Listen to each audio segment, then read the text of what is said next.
Hello, today we're going to be talking about permalinks. Now, if you don't know what a permalink is, it is the area behind your blog's URL. Now, here is your blog at the top of the page. I'm going to highlight the blog's URL. You can see that's now blue. And the permalink, or another word for it is slug, I do not like that word, is the bit that comes after it in your blog post's URL. And you can see now that I have my first blogging challenge blog post up to show you what I mean. Now we're going to be talking about optimizing these permalinks.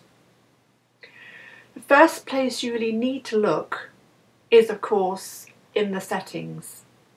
So if you go to Dashboard, which you can find drop down menu under the name of your blog, and you go down to Settings, and when all the drop down menu appears, you go to Permalinks.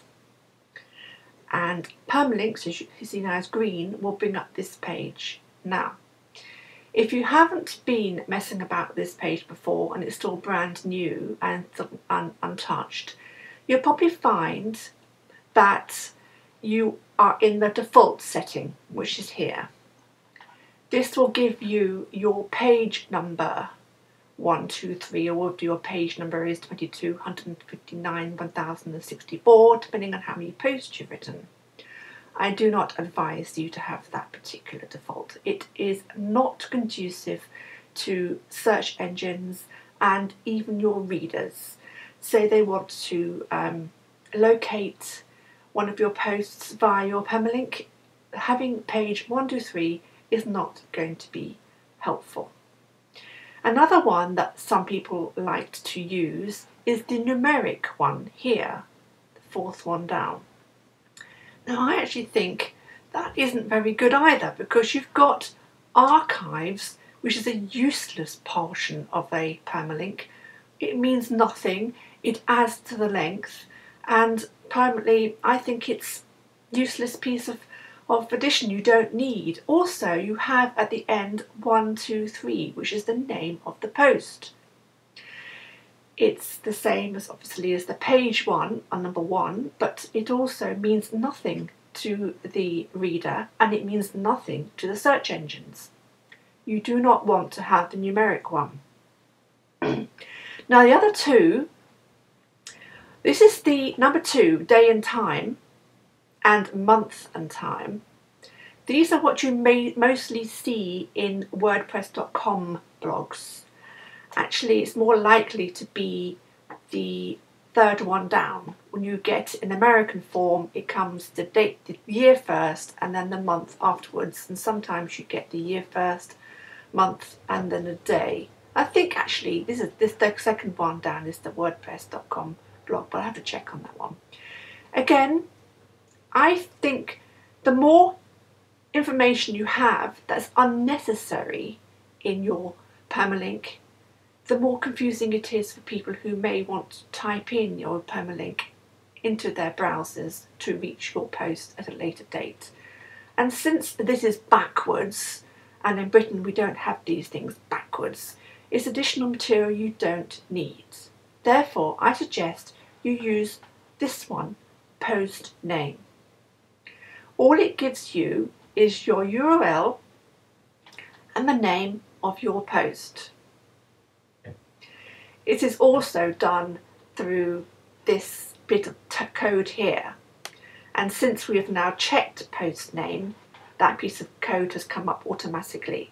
So if you see that in there, then all you've got to do is click that and save changes. Now, going back to my post that we had before and showing you the permalink at the top, you can see how I've chosen the one which literally has my URL and the post name afterwards. Now, I want to show you something else. Let's go and look at the editing version of my post. Hopefully it will open up quickly. Let's see if the internet, here we are, great. Down, not the best title in the world, but certainly a title. And underneath it is the permalink. Now this appears within various amount of seconds after you've finished typing in your title here. And the reason why it's created is because whenever you write a post, it is allocated its own special page, and then hence why it needs to have its own URL, its own web page address for that particular page. Each blog post has its own page. So you can see here now that it is actually the bit in yellow, which is the slug, is actually editable. So if you go to here, you can see to be whatever you want.